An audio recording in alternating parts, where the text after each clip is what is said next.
Papal സ്ഥാനം ഏറ്റെടുത്തതിനു ശേഷം ആദ്യമായി ദിവ്യകാരുണ്യ പ്രദക്ഷിണം നടത്താൻ ഒരുങ്ങുകയാണ് ലയോ 14 പാപ്പ. ജൂൺ 22 കോപ്പസ് ക്രിസ്റ്റി തിരുനാൾ ദിനത്തിൽ സെന്റ് ജോൺ ദി ലാറ്ററൽ ബസിലിക്കയിലെ വിശുദ്ധ കുർബാനയ്ക്ക് ശേഷമാണ് ദിവ്യകാരുണ്യ പ്രദക്ഷിണം ക്രമീകരിച്ചിരിക്കുന്നത്. സെന്റ് ജോൺ ദി ലാറ്ററൽ ബസിലിക്കയിൽ നിന്ന് സെന്റ് മേരി മേജർ ബസിലിക്കയിലേക്കാണ് ലയോ 14 പാപ്പയുടെ നേതൃത്വത്തിൽ ദിവ്യകാരുണ്യ പ്രദക്ഷിണം നടത്തപ്പെടുക. പ്രസ്തുത ദിവ്യകാരുണ്യ പ്രദക്ഷിണത്തെ ഏറെ ആകാംക്ഷയോടെയാണ് ലോകം ഉറ്റുനോക്കുന്നത്.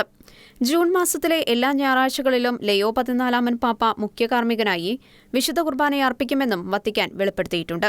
ഈസ്റ്റർ കഴിഞ്ഞുള്ള 7ാം ഞായറായ ജൂൺ 1 പ്രാദേശിക സമയം രാവിലെ 10:30 സെന്റ് പീറ്റേഴ്സ് ചത്തുരത്തിൽ പാപ്പ വിശുദ്ധ കുർബാന അർപ്പിക്കും.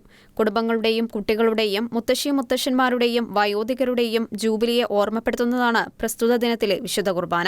ജൂൺ 8 പെന്തക്കുസ്ത ദിനത്തിൽ സെന്റ് പീറ്റേഴ്സ് ചത്തുരത്തിൽ പ്രാദേശിക സമയം രാവിലെ 10:30 പാപ്പ വിശുദ്ധ കുർബാന അർപ്പിക്കും.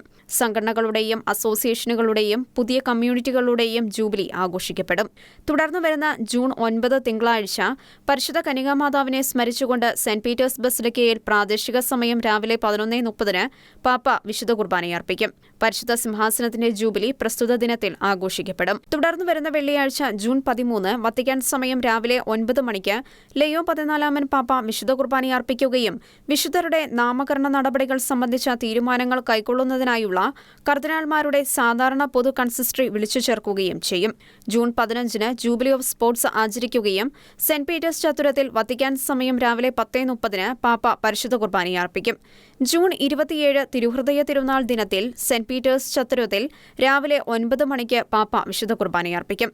2 ദിവസം കഴിഞ്ഞ് ജൂൺ 29 വിശുദ്ധ പത്രോസ് പൗലോസ് ശ്ലീഹന്മാരുടെ തിരുനാൾ ദിനത്തിൽ പാപ്പ സെന്റ് പീറ്റേഴ്സ് ബസിലിക്കയിൽ രാവിലെ 9:30 വിശുദ്ധ കുർബാന അർപ്പിക്കും. International desk Shigna news.